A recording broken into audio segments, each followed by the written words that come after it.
Hello there and welcome to today's video. This time I'm going to be taking a look through my complete collection of vintage King Penguin hardbacks. So these are exquisite little hardbacks that started getting published during the war, and they are absolutely beautiful, very similar to sort of a Ladybird book in size and format, but beautifully illustrated, and well, they're just gorgeous. So I think you're going to enjoy looking through them. So sit back, relax, and let's take a look.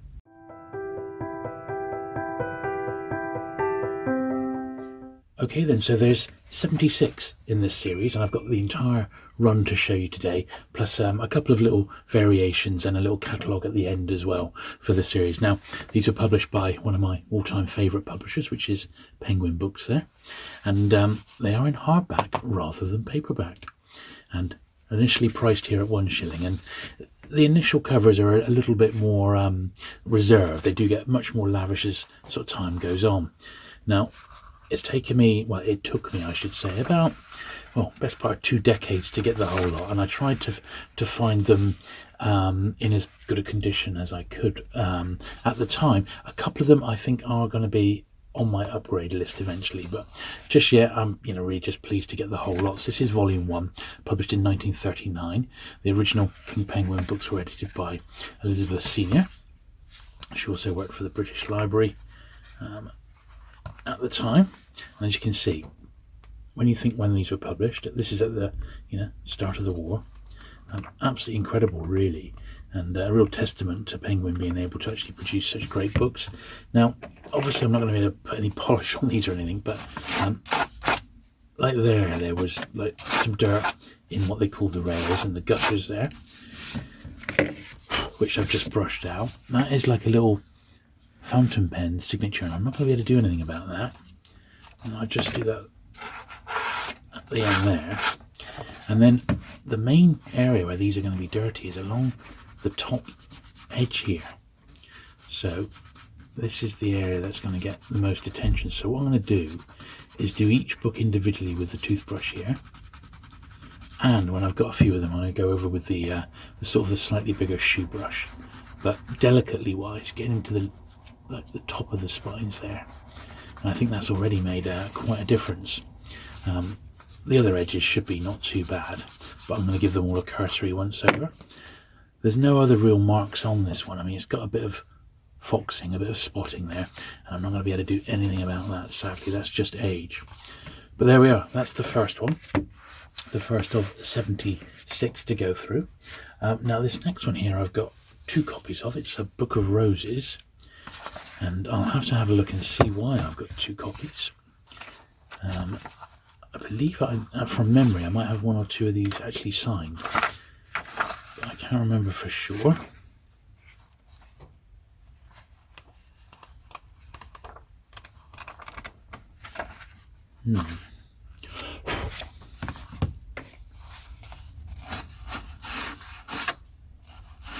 So just a little bit of dirt that sort of seems to gather in the gutters. That's quite a nice bright one there. I don't know why I've actually got 2 copies of it. This one's not so great condition.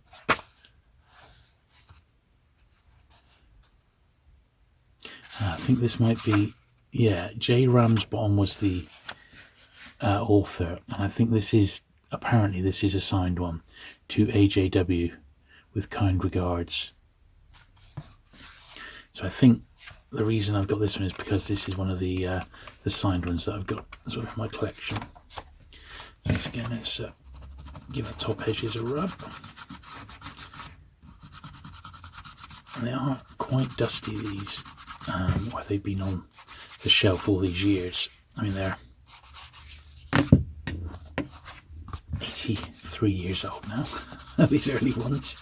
So in that time they've obviously picked up a bit of dust, but it's an absolutely gorgeous series to collect, and I really do love them, and not overly expensive either.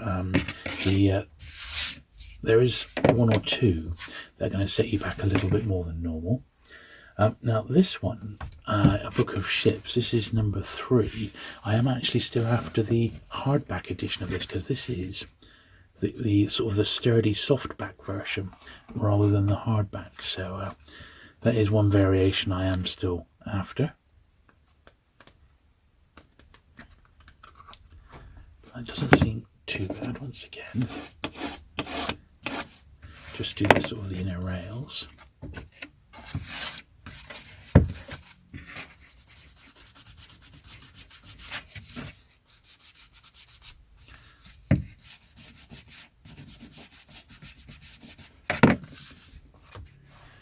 So here's book number 4, Portraits of Christ, and you see this one's really sort of oxidized in the in there. That would have been the staples, I guess, underneath, which is not great. It has got an original. That once again, it looks like it. On first glance, that name did look like pencil rather, but it is actually pen. Sidney Nuttall, 15th of March, 1941. Yeah, so this one's actually been through the wars a little bit, quite literally. It's not in the greatest of shape, this one. You can sort of see as well on the top edges that sort of, and definitely along that top edge, that you can see where that has really sort of suffered. So I'm hoping my toothbrush will get in there quite nicely. Yeah, just sort of, you can probably just about make out the dust coming off there. Very, very sort of fiddly. It might even be easier doing it like that.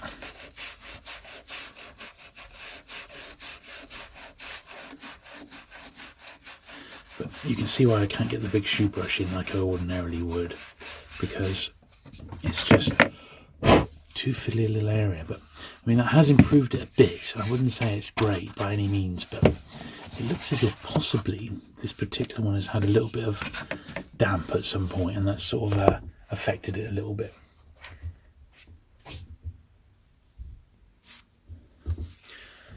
So book 5 is Caricatures, and once again I've got 2 copies, but one of them is the softback and that one's the hardback. So I'll do the softback one first.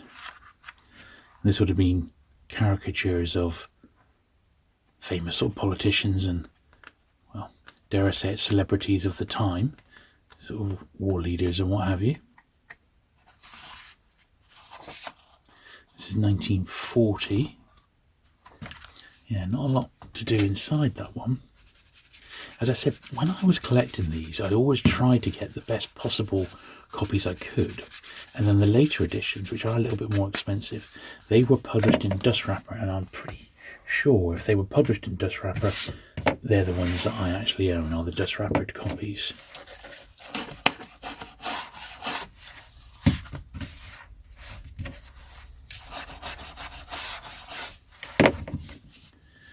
Evidently some are better than others, and I think when I go through this video I will make a little note on my upgrade list. Now that I've finished this set, I can go through and evaluate which ones I'd like to upgrade.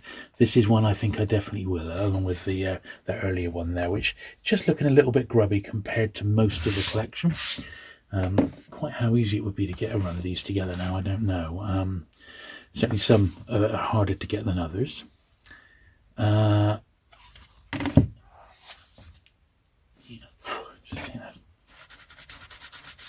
Yeah, there wasn't a lot to come off that top edge there.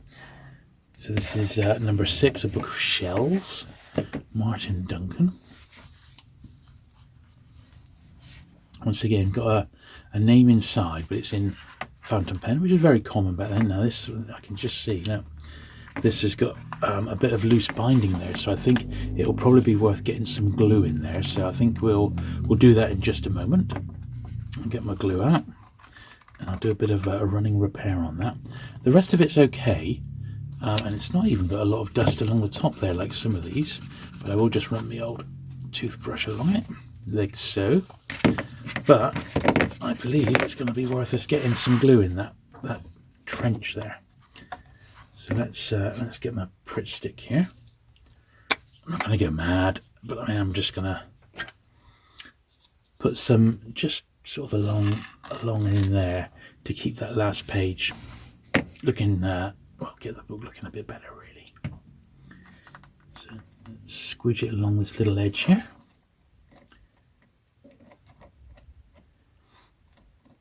Now, as you can imagine, doing all these sort of book repairs, I have had a fair few people leave comments about what they suggest I should use and different sorts of glues. And this does, I know professional, I mean, I'm very much an amateur, but professional book restorers, in a case such as this, they might use something a bit different where they almost like they paint the glue into the over the webbing here and sort of replace it that way. But I just find, you know, for my own uses, Pritt Stick is such a great all-rounder. And applying it sort of quite gingerly as I do, I don't think it, I think it just lends itself very well to these sorts of repairs. And also, this book is not a fortune. As I said, the King Penguins as a series is actually very, very reasonable to collect. The majority of the books, something like this, for example, is only about, you know, £5 to £7 absolute tops, really.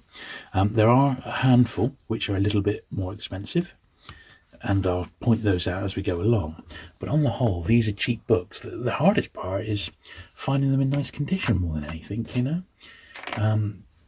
So any of these that are a bit low grade, I'm not really worried, because I'll just pick another one up. They did have pretty reasonable print runs, some of them as much as 50,000, and a few of them were also reprinted. And because there's so few reprints, usually if they were reprinted they had a little revision or two.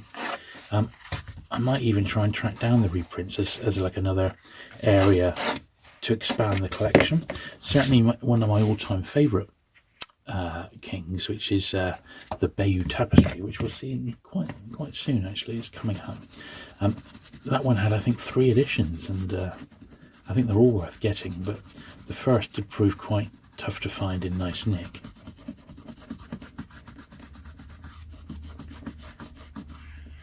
There we are. And what I'm going to do with these, once I've got a little wedge, which I have now, I think that's a pretty good hand. I'm going to take my shoe brush here and give them another one, just so I've got them absolutely as good as I possibly can.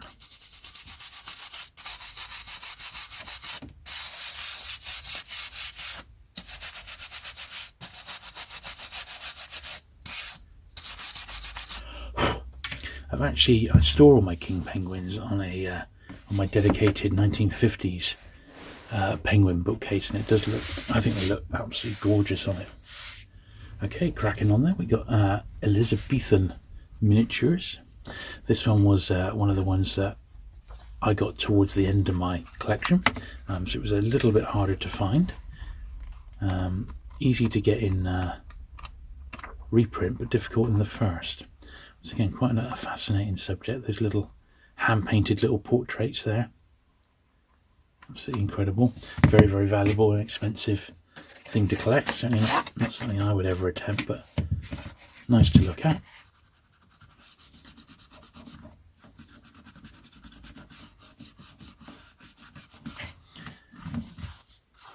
As I said, it's always that top edge that's going to really pick up the dust and the dirt, just because it's been stood on the shelf.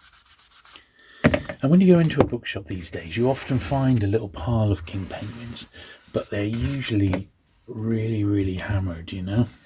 A microcosm of London. That's okay, nice and clean. And when I got down to the last few, I was really obsessed with trying to get this series complete. And it just wasn't that easy. You had to sort of wait a little bit of time and wait for the right sort of nice copies to turn up. It would have been far, far easier. And I remember when I first started collecting penguins, that most of the dealers' catalogues I used to get in the post back then, they would often have like a set, a King Penguins set, 1 to 76, you know, £500, and that would have been so much easier to get them that way. But where's the fun in that? That's made quite a difference to that one. Yeah, absolutely no fun at all. So I never went down that path. These have all been sort of picked up, literally book by book, as I've come across them. So here is my all-time favourite one of the series, the Bay of Tapestry. Absolutely gorgeous. The only sort of downside of it is, because of the time it was done, it reprints the tapestry in full, as you can see, every single panel, and then they're numbered so you can see what's going on in the story. I would just love this in a version of this now in full color. I think that would be, I'm sure it exists, but the whole thing in color would be fantastic.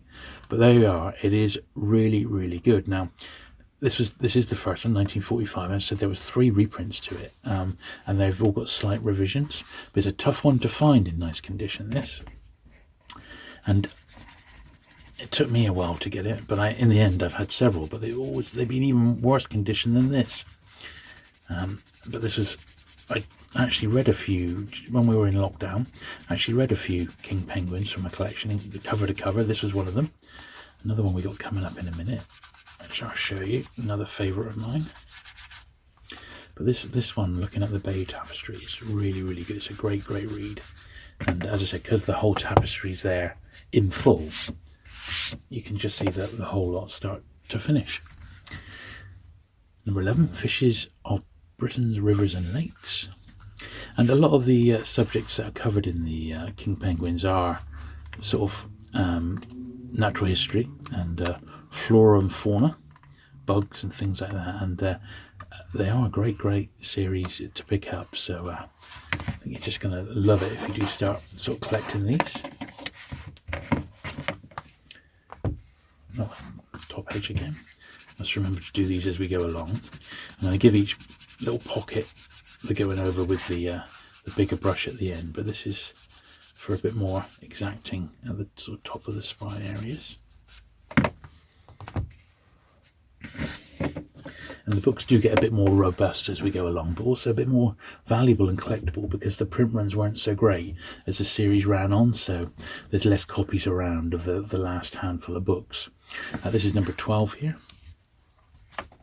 But back in this day, because it was published, or because of when they were published, anything printed at all would have huge sales figures because people were so desperate for reading material.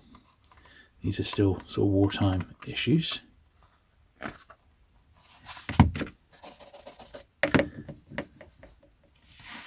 It's got there's a little bit of evidence of an old price on this one, so I'm going to get my soft rubber on it. Hopefully that'll just fade it out a little bit, which it's done. But they did put it on quite firmly, the price, wherever this bookseller come from. There's also a mark right in the middle there. I'm not sure what it is, but I'm giving that a rub as well.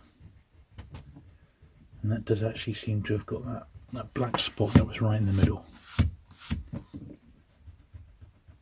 Sometimes it can just be a little blemish in the printing, but it did sort of ruin its eye appeal. There we are. So that's cleaned that one up quite nicely, but along the top edge there, very, very dusty and mottled, as you can see. And that's the only thing that sort of spoils this one. So the toothbrush will lighten it out a bit. We'll get the brush on it as well in a moment.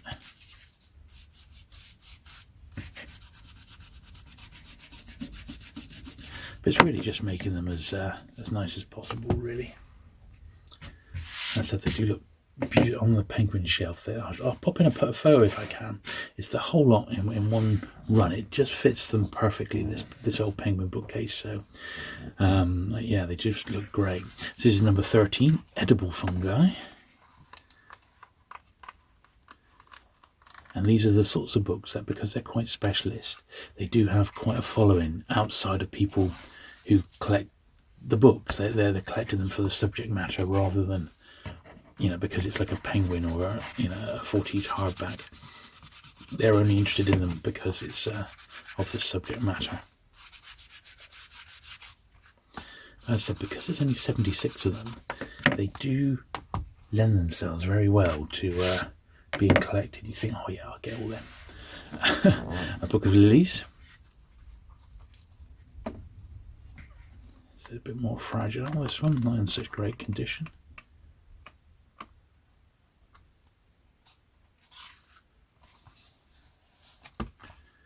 Bit of a delicate spine. Got to remember when these are published, of course, but I wouldn't mind a better copy of this one.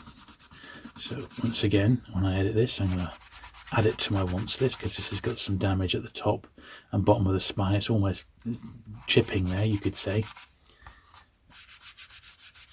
And I'll wait for, you know, a nice dealer catalogue to come along where someone's broken up a nice high-grade run, and I'll see if I can replace that one, because definitely there's some sort of wear there on the spine, and there'll be a couple like that. In fact, this is another one which on the face of it seems quite nice, but there is the spine is split there because they are so very delicate. This is number 15.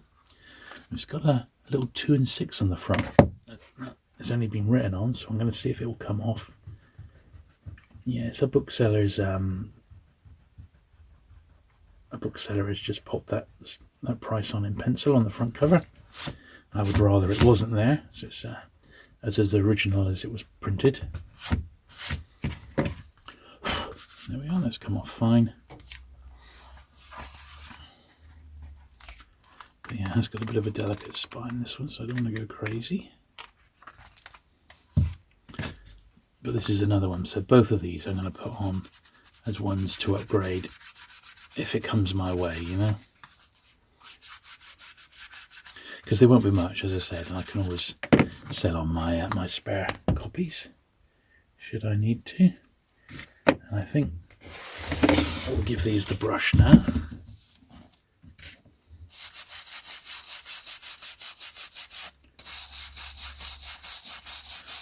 There's a bit there, isn't there?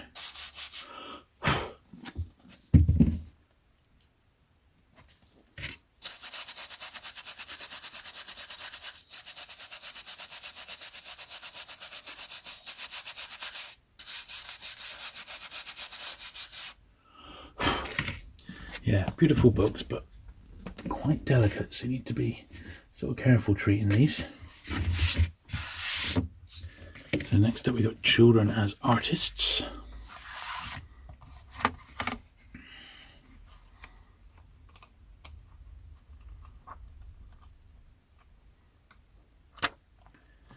A nice little one. The Leaves of Southall. I believe this was the very first one I got many years ago, very early in my penguin collecting time, which was I sort of started sort of early to mid 90s, sort of on and off. I started picking up penguin books, and well, I remember it's sort of the events leading up to 1995, which was Penguin's 60th birthday, and that's when I really got the bug, and I've never really stopped collecting since then. It's lovely. Number 18. Forget we need to do the tops of these as we go along. This one has got a little bit of foxing there. You can sort of see the spotting.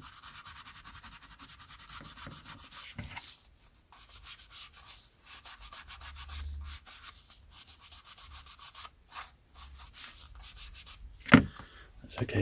Didn't actually take a lot of dust off that. It was just sort of a bit spotty.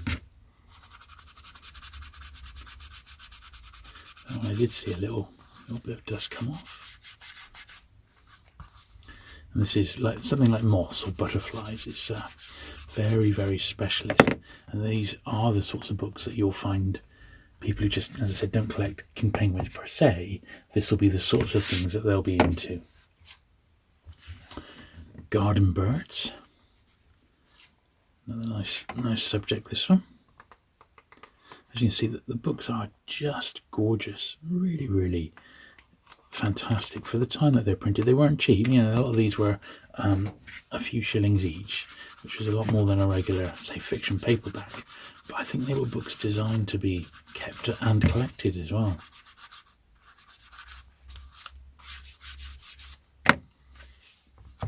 I think it was also part of, you know, Penguin creator Alan Lane, his idea to be the popular educator, you know. This one on the English Ballet, number 20. So we are over a quarter of the way through now. And so these later ones shouldn't be quite as delicate, so we should be able to get through them reasonably quickly. Just make sure we don't miss any edges in that. That's a very nice copy of that one. Another nice one here, Popular English Art, number 21. Got a vintage inscription inside, but nothing that we can do about it, unfortunately. See, it's in ink again, as so many of these ones are. I think this was another one I got quite early on in my penguin collecting days. Was this one? Definitely benefited from a nice brush there.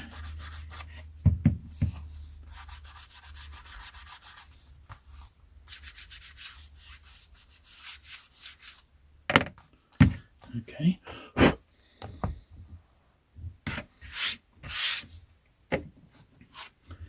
Heraldry in Britain, in England, 22. This is number 22. As you can see, another quite specialist subject here, you know.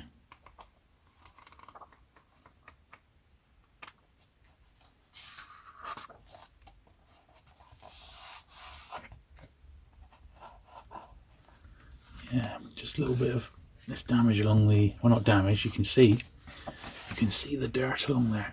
You can just see it. I'm just gonna, even with my finger, just gonna get a lot of that off. And the same on this side. Just look at that damage there. If I just run my finger over it, it's just picking up layers and layers of dust and dirt. Because this is a foot. Look at it on the top there. This is an 80-year-old book, in effect. And it's just, that's 80 years worth of dust you can see there. So just popping the toothbrush along it, it's will make quite a bit of difference, as expected.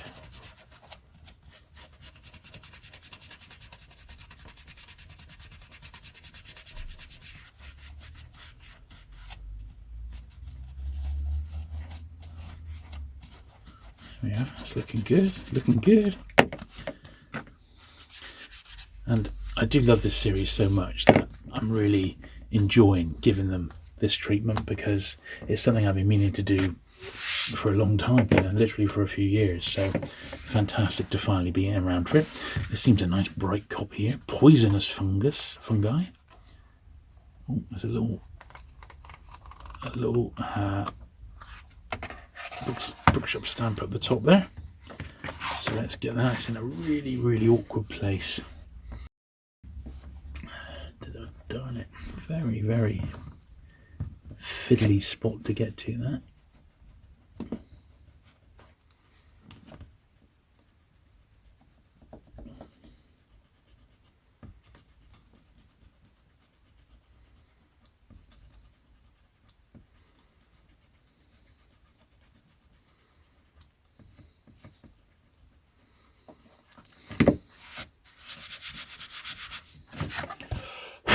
Lovely. This is a really bright, vibrant copy of that one. Even the top's not that dusty. It's funny, isn't it? It's obviously been sort of kept in a very, very good environment. It's not aged at all. Absolutely superb. That is lovely. I think they're all like that. That is gorgeous. Number 24 here then, Birds of the Sea. Now this one, it's got a little something on the front cover here. Just rubbing my finger on it. I don't want to make it any worse, but I'm not sure what it is. It's like a little nobbing of glue or something like that, a little bump of something. Inside we're looking all right. I don't know what this is.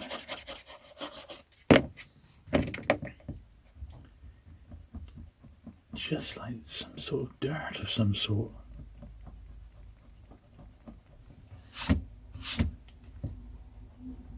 Being quite light. See if whatever it is getting dislodged. I think it is. I think it is working slowly but surely.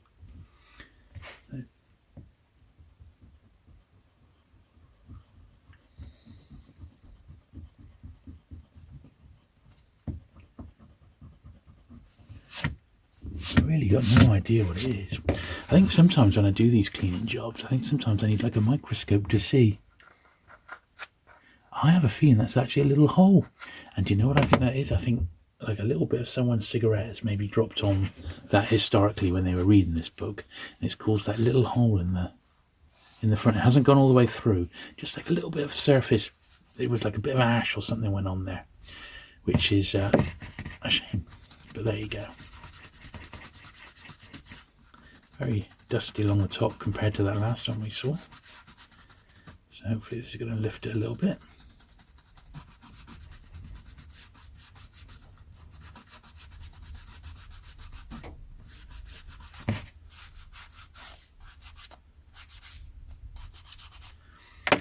What we'll do, we'll get this latest batch all together and we'll give them the brush treatment. So on the bottom first.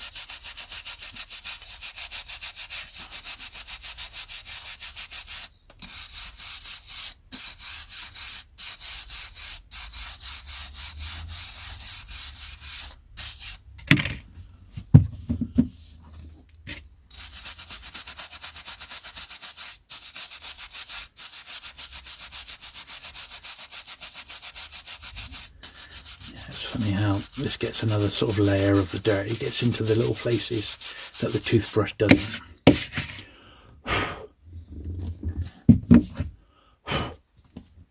Lovely stuff.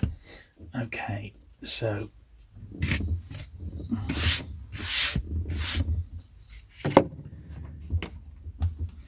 number 25, You Are. Another one of their lovely historical sort of antiquity stroke archaeology titles, which they do very, very well. I would have loved them to have done one on the finds from the Tomb of Tutankhamun. That would have been fantastic, but I just don't think they had access to it when these were getting printed. This is another gorgeous one, Book of Toys, one for sort of youngsters, as you can see. Very, very nice, really nice, clever use of the penguin logo on the front there. I forgot to do the top edges again with these, so let's give this of course we usually do them in batches, don't we, but this is I think with these they all just need a little bit of treatment before we do the main brush.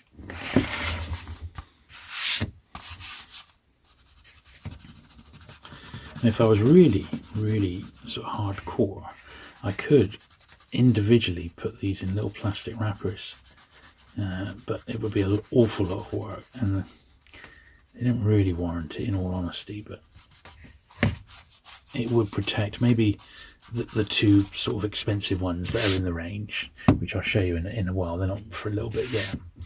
But there's two that are quite dear to buy on the second-hand market. Maybe they warrant their own sort of dust wrapper. So this one's showing some pretty heavy signs of foxing and aging on this one. Flowers of Marsh and Stream, 1946, this one. So you see lots and lots of foxing in there, but it's not the end of the world. You know.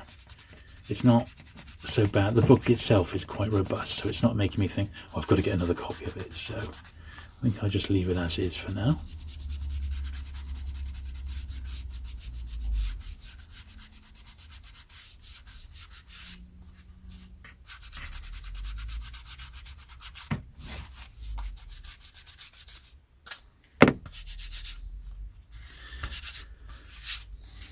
Okay. This is one that took me a while to get a nice copy of, English Clocks, mainly because it's so big. The spine often got damaged, and it took me a while before I managed to find a decent one. But if clocks is your thing, this is a lovely old book on them. Not really struck a chord with me. A little bit. There we are. Yeah, I've never really sort of been into clocks or watches like that. I like my I do like my Samsung watch though, but this one's got it says first edition 1947 and then £6. Now I seem to remember I got this off a dealer off eBay, just on an eBay lot, and I probably did pay in the end about £6 for it, because it was one of the ones that I knew was a little bit harder to find. As I said, by collecting them all sort of brand new and not buying them in a job lot, I'd sort of had an idea of which ones were harder to find than others. and this was one of the harder ones, so worth bearing that in mind. It's by far the biggest of the earlier sort of volumes. So if you see a nice one of Book of English Clocks with a nice spine, then you're doing all right.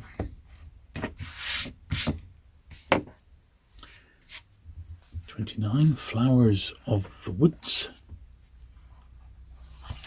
Like Mummy and Daddy, New Year 1948. Love from Mary.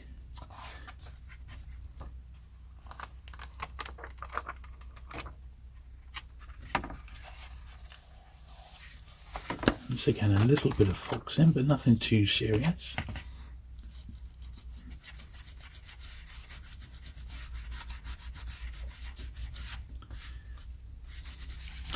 So I've been looking ahead at the next, sort of planning the next month or two's worth of cleaning videos.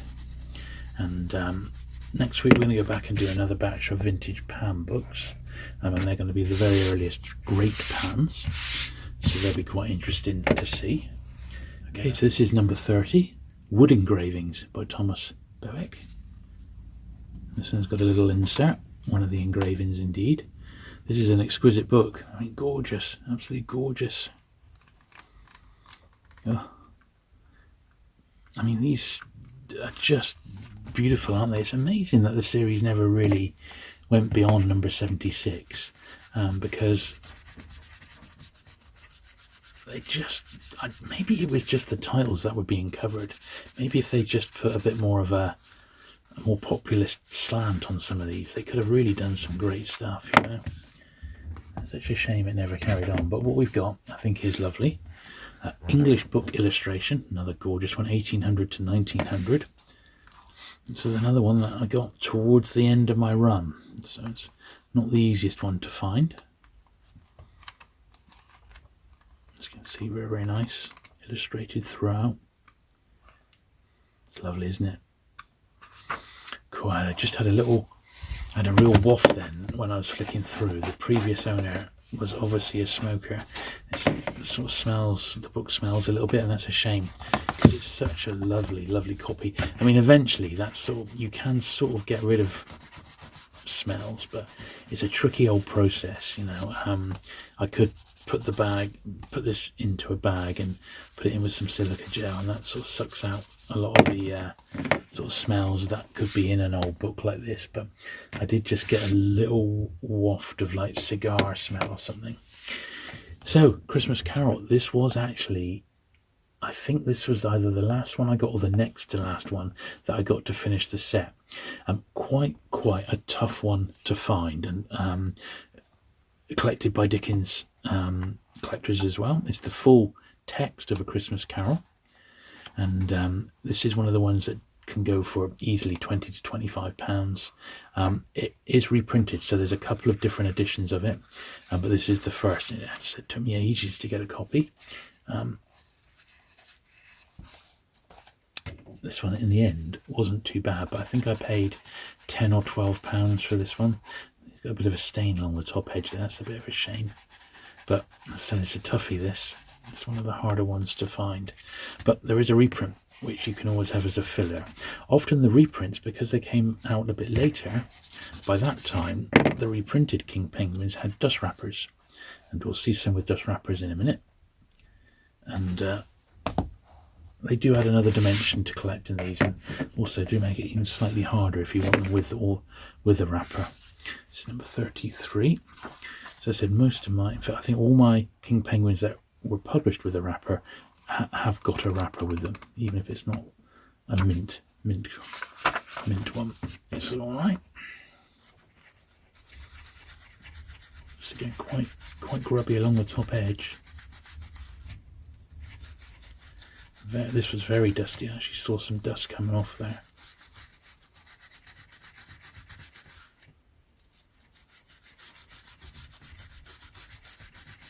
There we are. I think we got that as good as possible.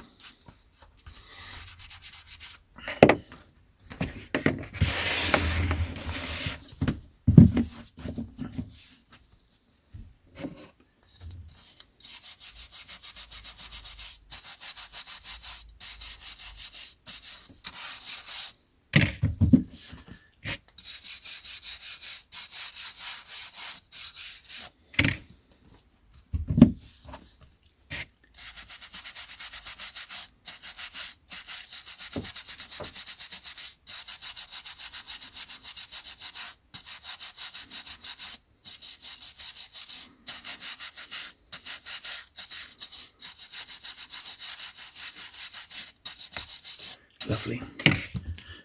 Quite a bit of dust and dirt and grime coming off those, but very much worth doing. And there we are. So, lovely stuff.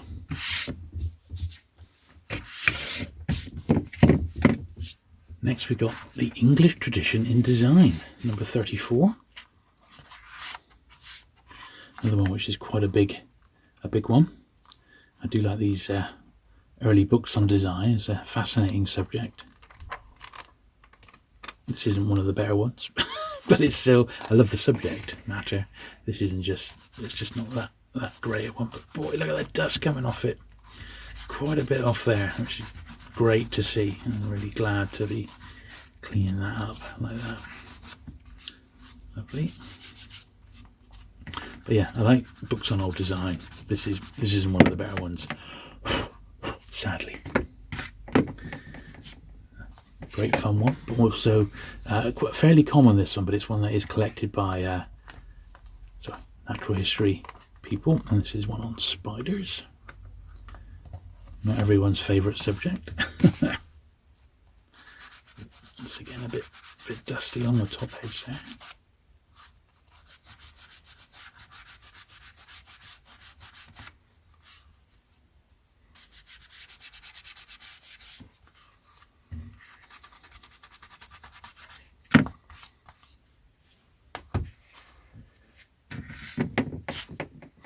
It's a nice one, book on balloons, 36.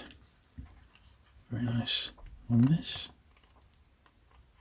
For the history of ballooning.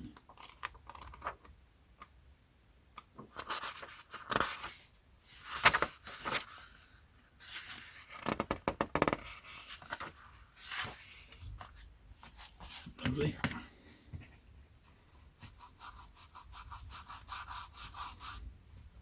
It's got one of those ones that it's got very, because the spine was bright pink, the pink is, as is traditional, this has caught a bit of sun and that's faded it in a very unusual way. So ideally I'd like to get another copy of ballooning if I could, but without the mottled and sun faded spine. So look out for that if you're looking for a copy of this. It's a spine that's easily damaged.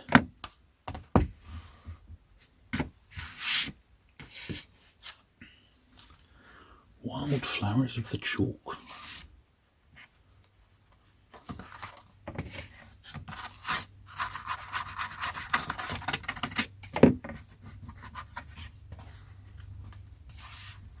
It's a little bit worn, this one, just a little bit compared to some of the others. Just feels not quite as well printed, that one, but there you go. Might be a little anomaly. But nothing to be too worried about. It's getting quite a bit of dust along the top edge. Good to get that off.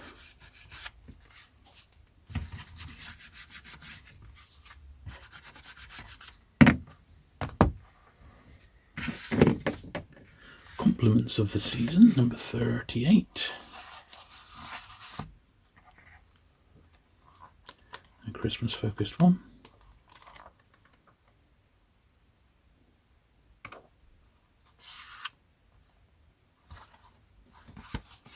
Yeah, that's not too bad. Not mint by any means, but it's not too bad.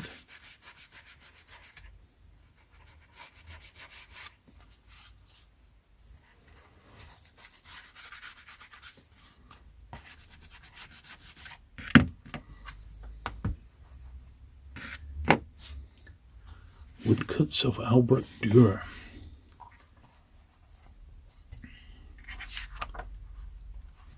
Which there are many. It's nicely illustrated, isn't it? Yeah, very, very nice. 1948 now, so paper rationing is almost a thing of the past now. And certainly Penguin weren't really suffering by this time. They were producing some very lavish publications at this point.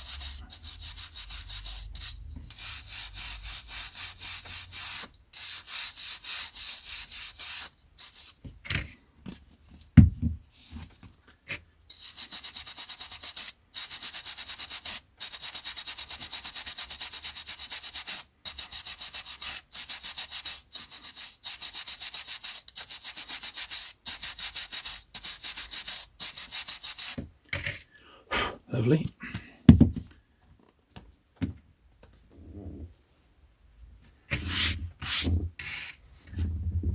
Edward Gordon Craig. It's number 40. So we're well over halfway now through these. As I said, the books are a bit more robust now, so they clean up fairly easily.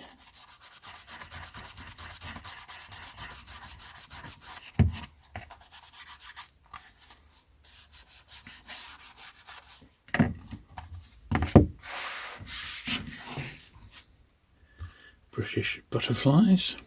This is the first one in a dust wrapper, so we'll assume that the wrappers are all okay, as good as they can be anyway. But Penguin introduced these in dust wrappers now.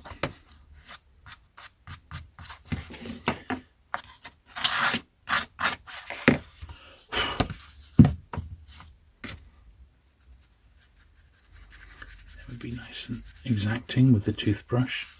Just getting in there, getting any dust out.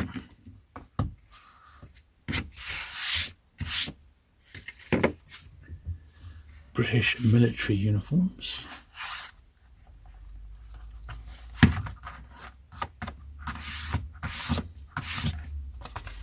couple of little bits of dirt in the rails there.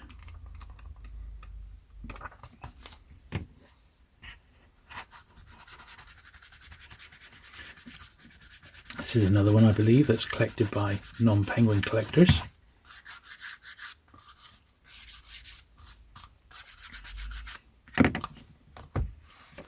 Prospect of Wales.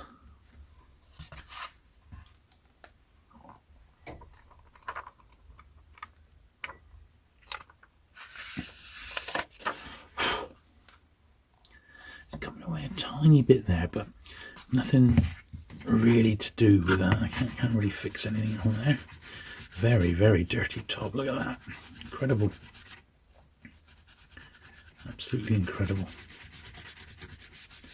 Yeah, very, very dirty indeed. So, in fact, the dust has come off there.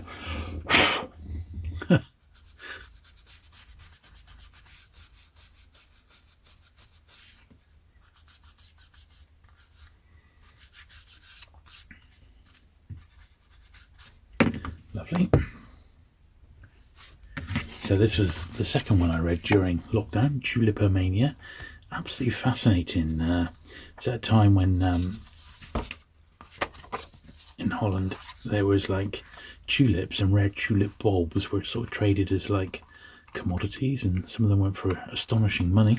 It's an absolutely fascinating story, but and it's sort of studied by business students because the market sort of collapsed on itself. It's really, really fascinating, and how certain things can be sort of hyped up a bit. Yeah, good on that. You wouldn't think it is, but it really is. A very interesting subject.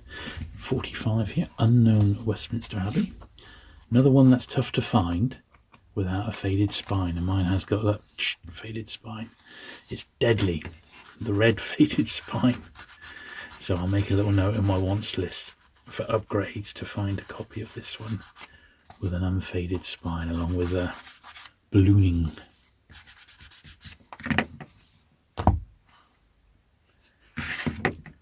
Highland dress.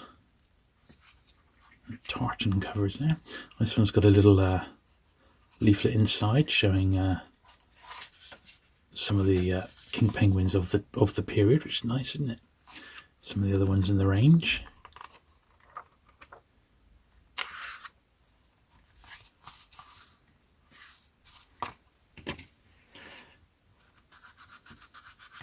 It's always the top edge that's the worst bit with these.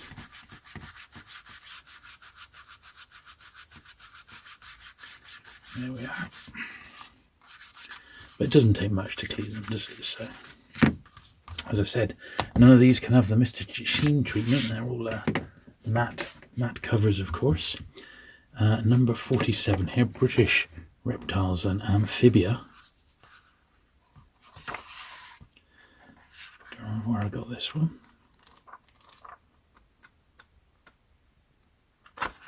Oh yeah, illustrated by Paxton Chadwick, great illustrator. This is 1949 we're up to now.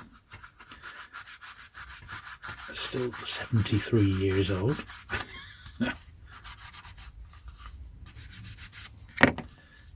Gorgeous little books, these. This is a book of scripts. 3 shillings is cover price. This is basically different fonts in effect. And the history of such. So it's got a tiny remnant of some writing here, so I'm just going to get the rubber in.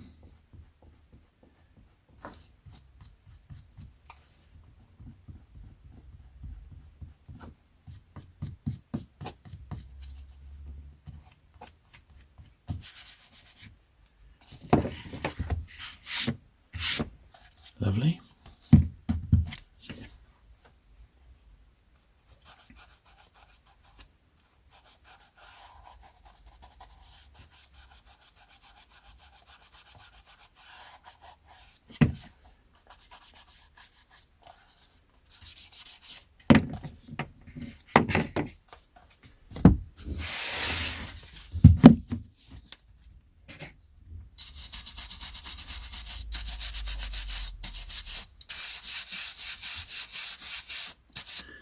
None of these were that bad, I don't think.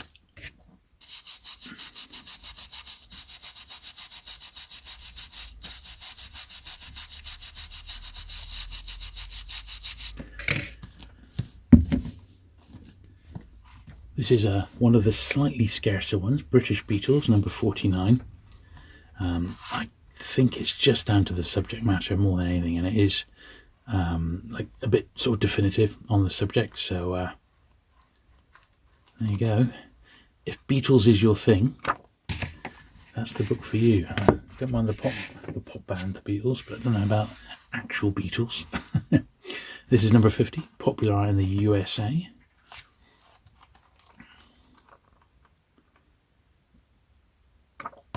So let's give these the old top edge again.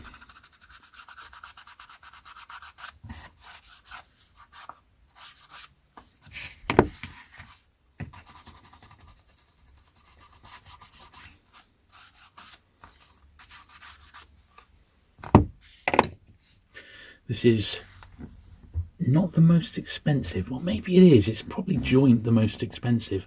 Knife in an English Village. The artist is Edward Baldwin, and absolutely gorgeous. Gorgeous beyond belief, this one, for his illustrations, which I'm a big fan of. There we are, down the pub. Great artist.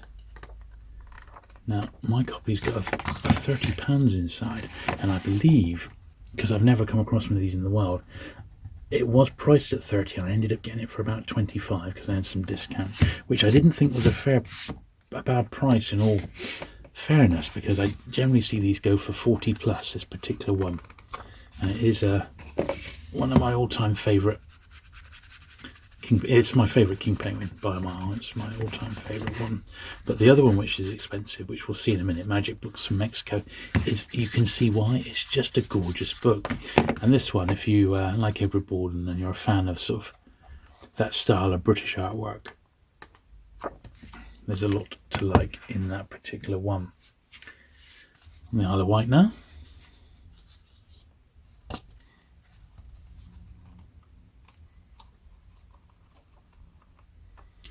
Beautifully produced book, this one, 1950. Gorgeous. They really did hit their stride come the late 1940s, Penguin. They had no restrictions, quality wise. Nothing was thought too lavish a publication to print, and it really shows in some of these.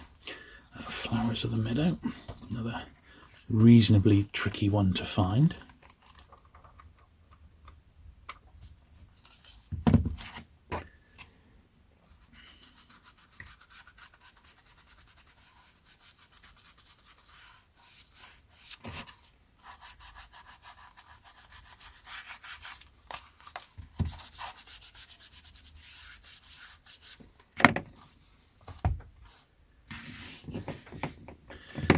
Greek terracottas.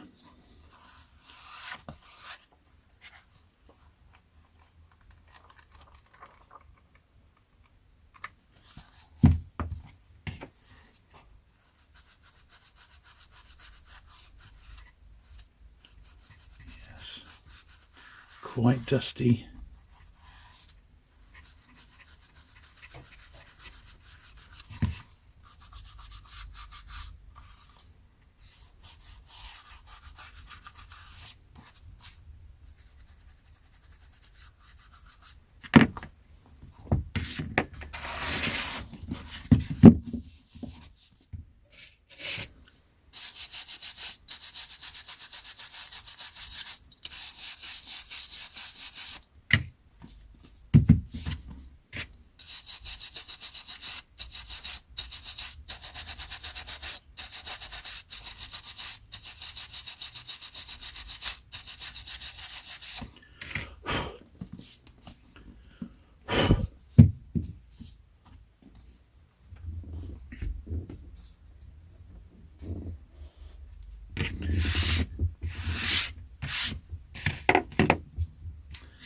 Another slightly scarcer one, Romney Marsh, John Piper. The beautiful one. But they're all beautiful, aren't they? Yes, as I said, such a gorgeous series to collect. Just stunning. Quite a nice copy of that one, actually. As I said, a lot of these are all in wrappers now. I don't take the wrappers all off. I assume they're all okay underneath. This one's actually got a chip in the top of the spine, which I did know about. It's sadly nothing I can really do about it. I could probably glue that back in actual fact, so I think we'll do that in a moment, because the top of the dust jacket is missing. So this is early English railways, a very collectible subject. It's got a little bookseller's pricing, so we'll get rid of that.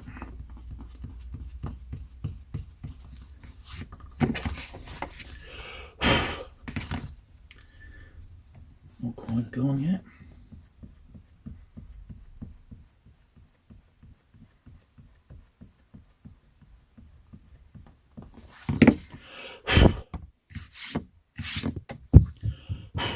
Lovely.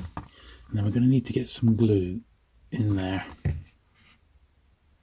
Shouldn't be too difficult. Just where the top of the spine has got damaged.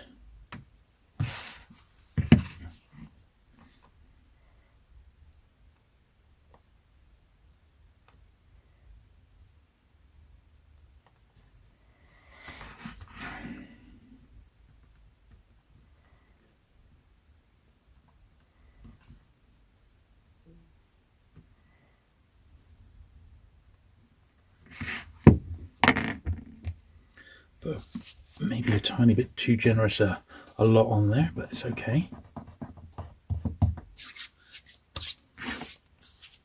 Yeah. I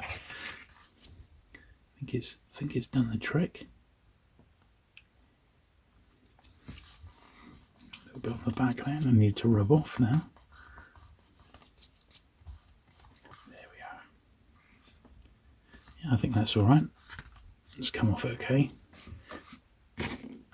On the dust wrapper, there's the top bit there is actually missing. It's been ripped. So not ideal, not as mint as perhaps I'd like this one because of that damage there, but still on the whole it's all right, isn't it? You know, I'm not going to complain too much about it.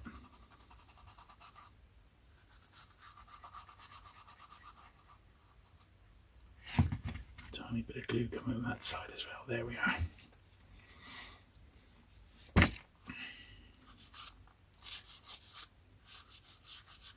Yeah, that's not too bad. So number 57 is mosses, and as you can see, this has got a bit of colour discoloration to the dust wrapper there, but underneath it's pretty much okay. Weird, isn't it? But generally speaking, I don't think this is too bad a copy.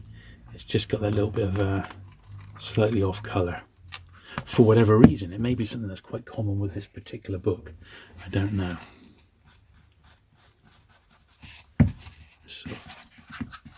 just get in there so we can actually get the edges.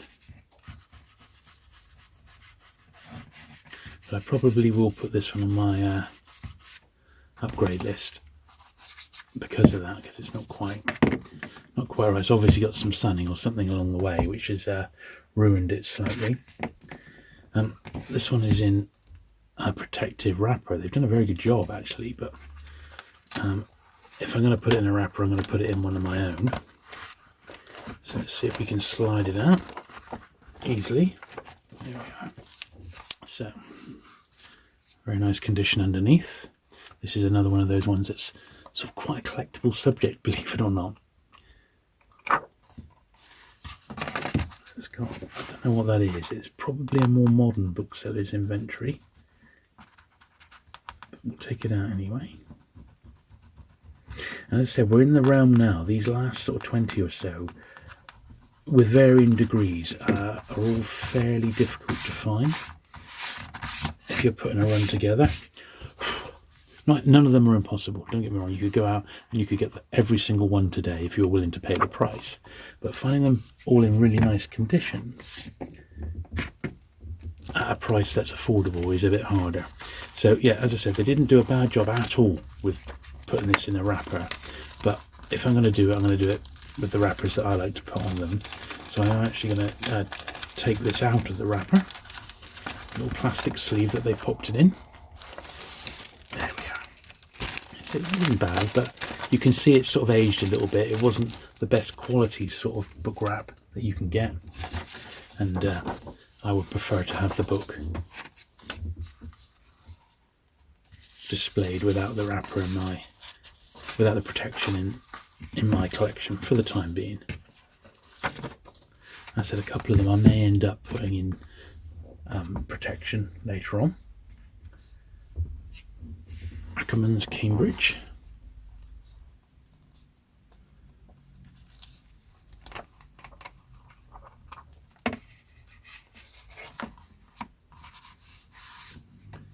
This one's got a little 4-shilling price just over this side. See, the thing is, you just don't know where these books have been, do you? I mean, obviously I've been pulling them together over the last sort of few decades, but prior to that, who knows, you know? Who knows where they've come from? It's got that original ink inside, which we're not going to be able to do anything about that. So let's give these top edges the dust. Look at that, quite dirty along that top edge.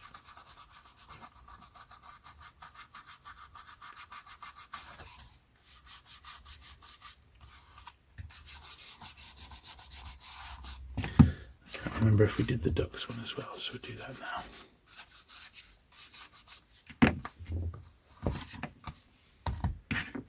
Next one is the Crown Jewels.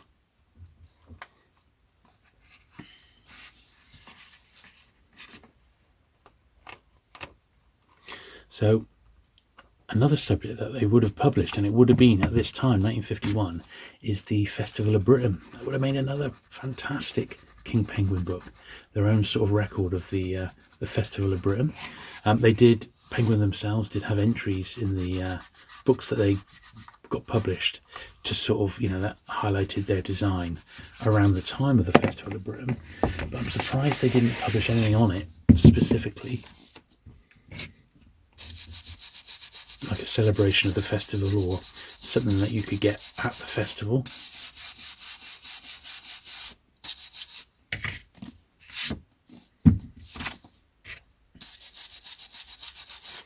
Always thought that was a bit of a shame.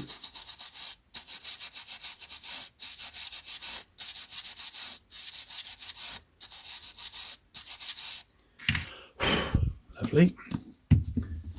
So I'm looking as good as possible.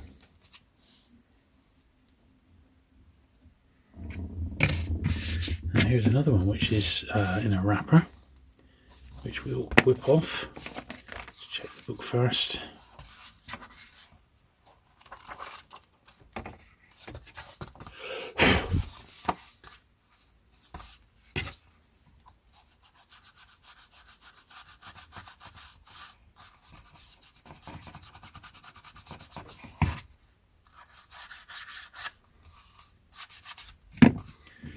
The wrapper's got some fraying along the edges, that's probably why it's been popped into one. But once again, I'd rather have it, if I'm going to put these in a wrapper, I'll do it myself.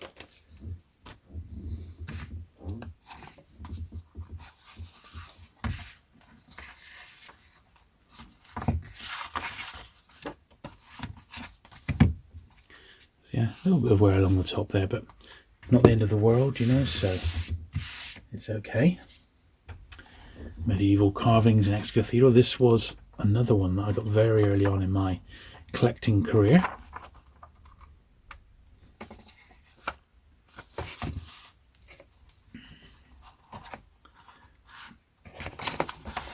A tiny little E2 in the things are just like bookseller marks.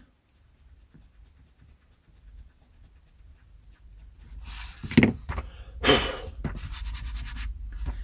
we are.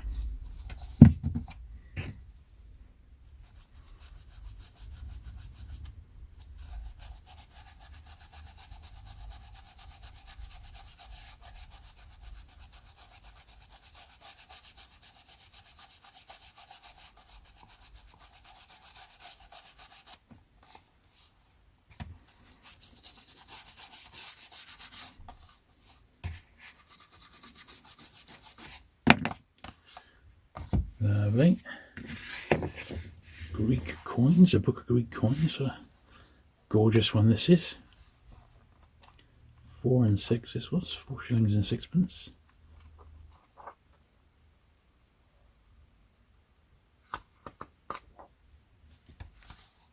It's lovely.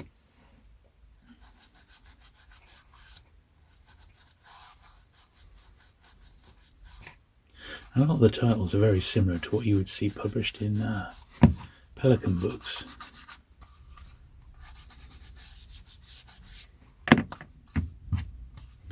So here's the probably joint equal most valuable one, Magic Books from Mexico. Very, very nice book, and you'll see why in a moment. Just the gorgeous sort of illustrations, really, you know, the Mexican art. It's lovely. Always was the most expensive one. There is an American edition of this as well. It's exactly the same, except it's got cents price instead of pence. But it's this is the one to look out for. That one and Life in an English Village. They're the two. They are the two. Semi-precious stones.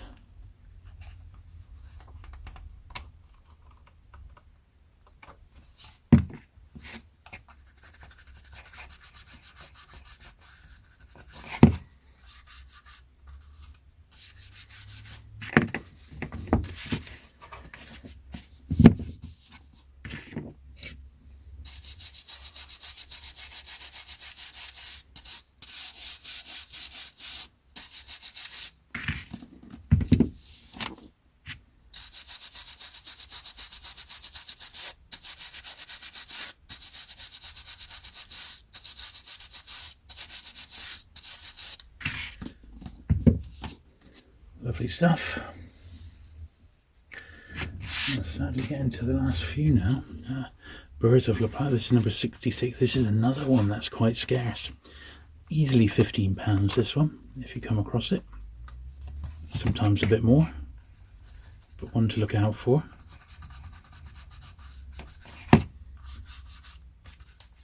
It's just because of the subject matter. That's the only way. And these later ones have just got lower print runs in general, so they're a little bit harder to find. Mountain birds. When you think even these, like 1952, you know, it's not exactly 70 years old now. Yet still gorgeous. And, you know, the subject matter, something like mountain birds, it's not going to go out of style. Some of the birds might go extinct, sadly, but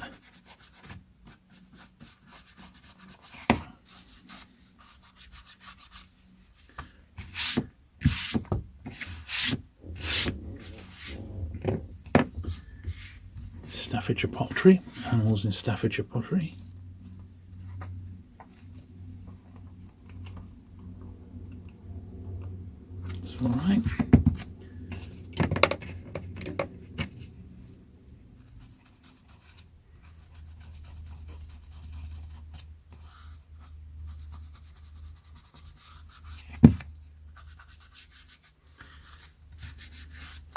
Yes, if I could have my 3 dream king penguins, it would be the Bayou Tapestry in full colour. It would be the 1951 Festival of Britain with, nice stills, and the Treasures of Tutankhamun. They would have been my dream king penguins, I reckon. And if I was working at Penguin at the time, they would have been the ones that I would have suggested get published.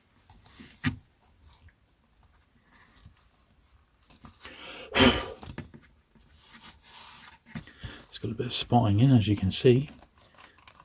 Picked up a bit of foxing. And you can even sort of smell it, actually. It's interesting.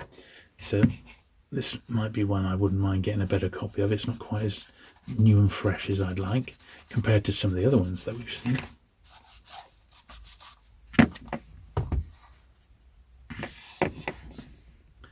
This is nice as well. Egyptian paintings. See, they got close, didn't they? But they never quite did the Tutankhamun finds. I just think that would have made one of the most fantastic king penguins ever.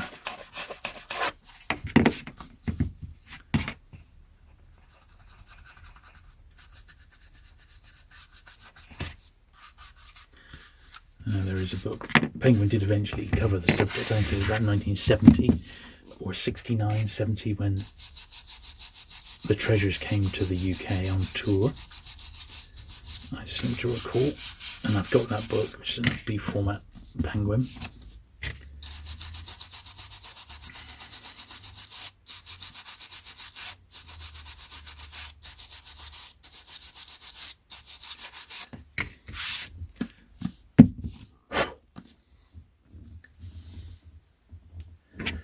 Okay, last few now.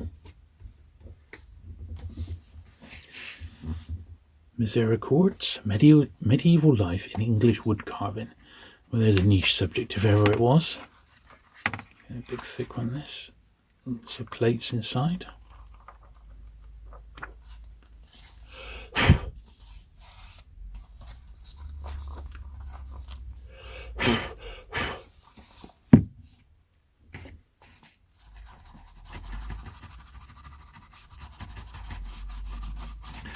Foxing along the edges there, sadly. Just wanted to get a cricket fan in, if you know, as a really nice present. Picture of cricket. It's a nice vintage cricket book. It's not expensive either, so if you know someone who's into cricket and the history of it, this is a lovely little book to get them. I've given it to a couple of friends as presents in the past, this one.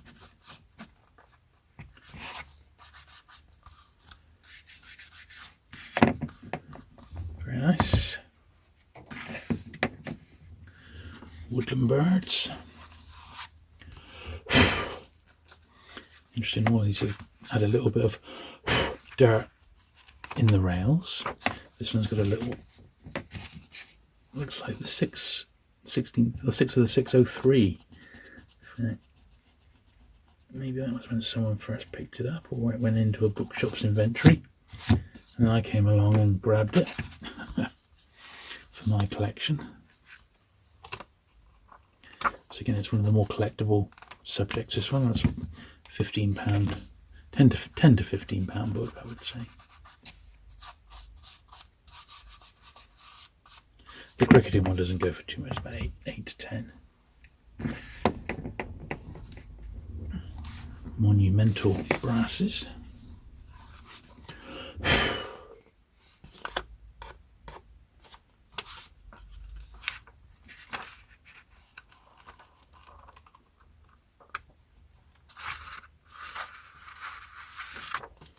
Okay, that one's all right.